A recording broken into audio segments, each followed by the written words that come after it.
Can fish live with your turtle? Part 3.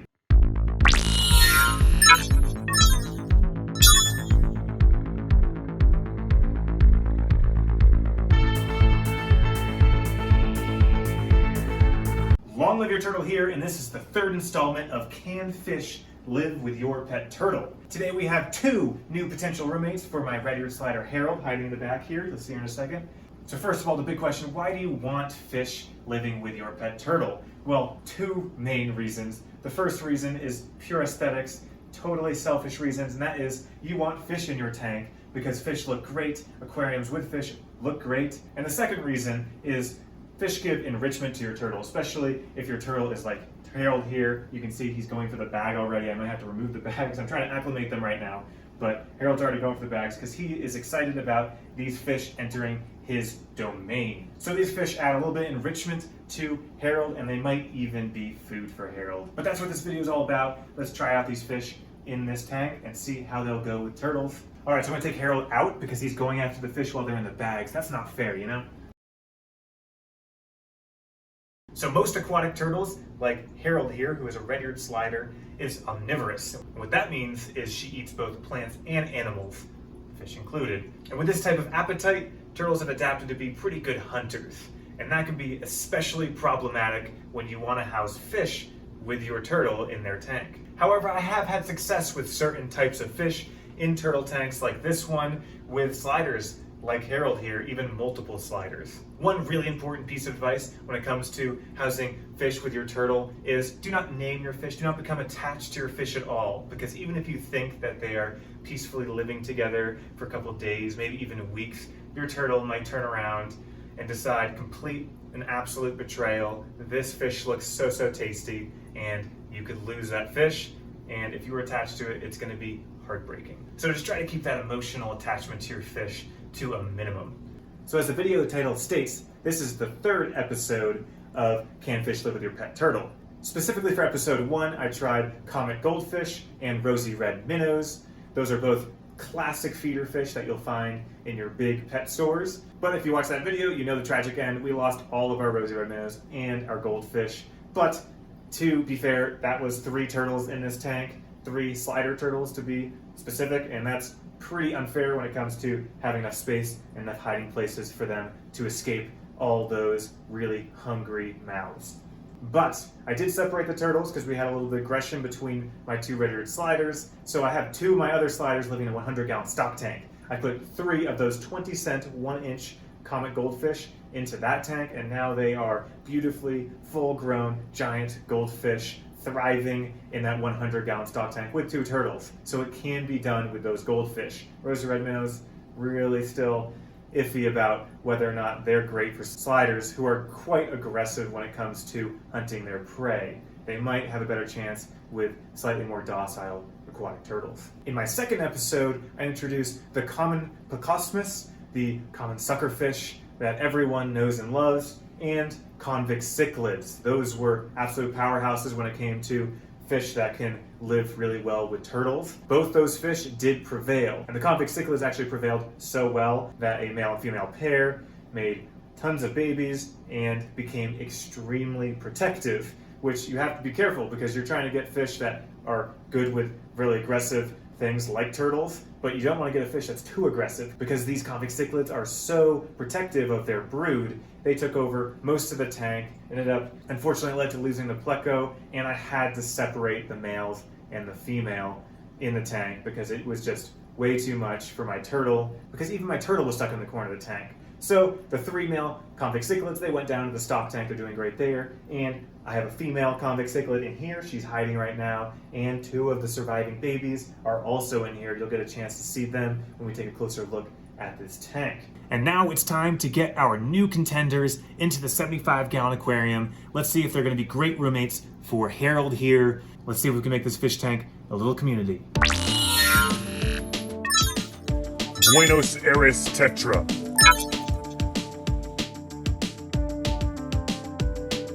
Round 1. Live.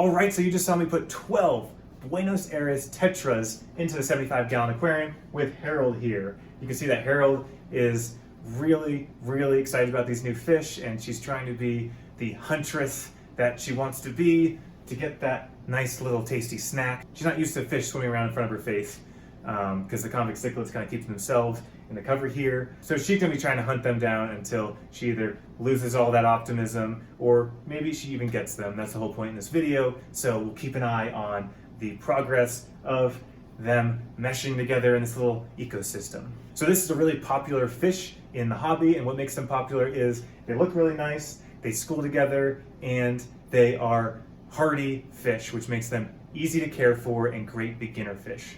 So these fish are native to South America, and they're shoaling type fish. Shoaling fish stick together for social reasons.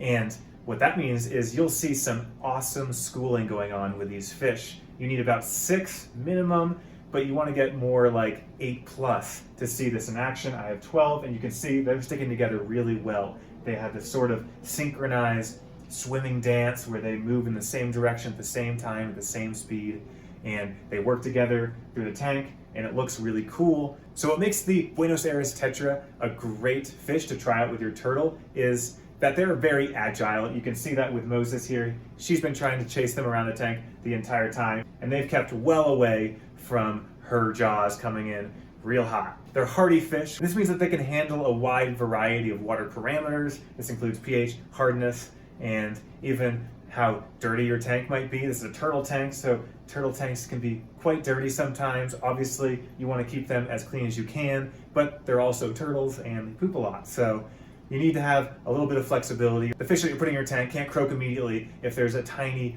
little bit of nitrate spike. But these fish can handle that, and they'll do just fine. In this turtle tank, I have tons of filtration, and it can easily handle their own bio load as well. So with that awareness, that agility, and that schooling, Harold's having an extremely hard time getting a hold of any of these fish, because schooling also has the benefit of kind of confusing Harold. She's probably seeing 12 of these things in front of her. She goes for one, and all of a sudden they all swim around, and then she gets totally confused, and it makes it much harder for her to lock in and get a single tetra for a snack. But checking in after a couple minutes here, all the tetras are doing just fine. They're schooling really well. They already seem comfortable in this tank, honestly, which is awesome, and I think they're going to do really well in this tank for a long time. So this is one type of tetra, but there are tons of other types of tetras that you could try in a turtle tank. Just make sure that they can live in the water parameters that your turtle tank will be in, and keep in mind that they need to be really agile, and they need to be really aware, and you want them to be a schooling type fish,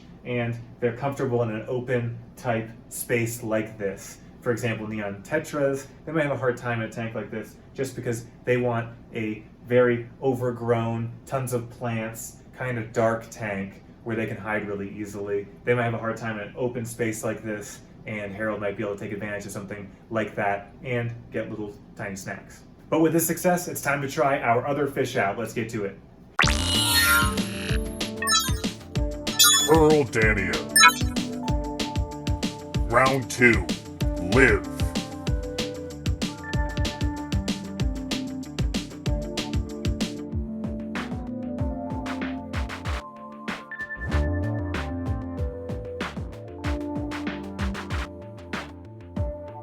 Alright, so I just added 8 Pearl Danios. Now in general, the Pearl Danio is pretty similar to the tetras I just put in there. They're a little bit more sensitive parameter-wise. You want to be careful about pH. You want a lower pH typically for these Danio fish.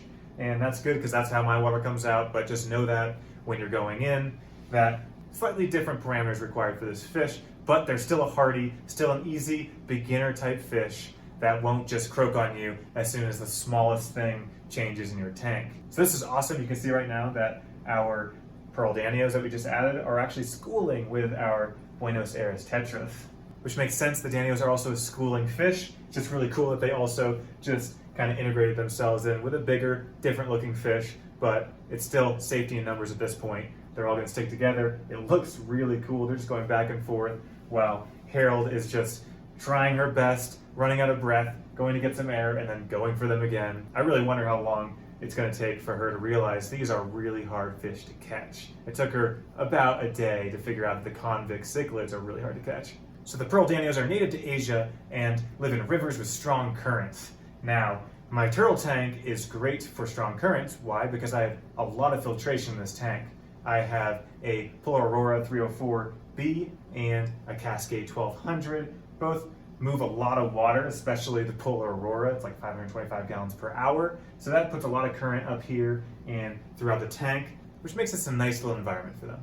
But like I mentioned before, the pearl Danios are excellent choices for turtle tanks because just like the Buenos Aires Tetras, they're super agile, they're hardy, they school together, which makes them a little bit harder to catch. And one thing I forgot to mention with those Buenos Aires Tetras, and it also includes our new pearl Danios, they're cheap fish. Like I warned you way in the beginning of this video, don't get attached to your fish and don't name your fish. But along with that, don't spend lots of money for your fish because then you're guaranteed to be attached to them. And honestly, odds are you're going to be burning a hole in your pocket if you try to get a fancy fish and put it in your turtle tank. I'm going to come up with a made-up rule of thumb. The more expensive your fish, the more likely it's going to die. Just kidding.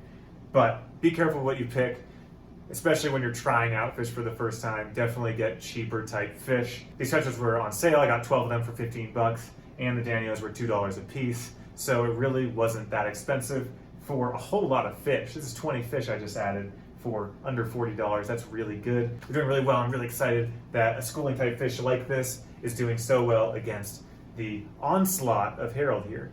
But again, don't get attached.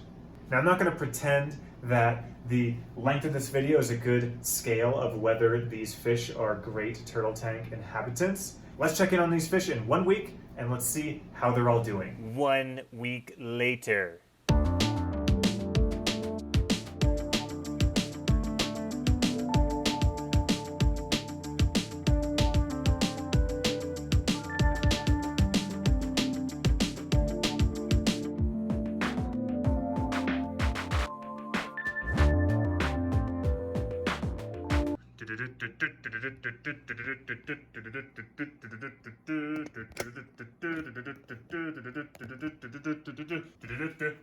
Hallelujah, hallelujah, hallelujah, hallelujah, hallelujah. Ladies and gentlemen, the Buenos Aires Tetra and the Pearl Danio, new turtle tank buddy favorites.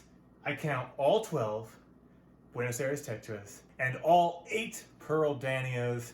They're all doing awesome in the tank with the turtle. Harold will go after them once in a while. They'll school together, and she just never reaches them. She'll tire herself out. The fish will move around quite a bit, but these fish do such a great job with my red-eared slider in the 75-gallon aquarium. This tank's not that big, but fish like this do really well with turtles because they're super agile, they're super aware, they school together, and they're just faster than the turtle, which is really important when it comes to trying to find turtle buddies for your tank. I give 2 thumbs up to the Pearl Danio and the Buenos Aires Tetra. And again, there are tons of different Tetras and Danio species you can try out with your turtle. I picked some quick ones and some great looking ones and of course some cheap ones. And they worked out really well for this tank. This tank looks so much better, so much more going on. And I'm really happy that I chose these fish.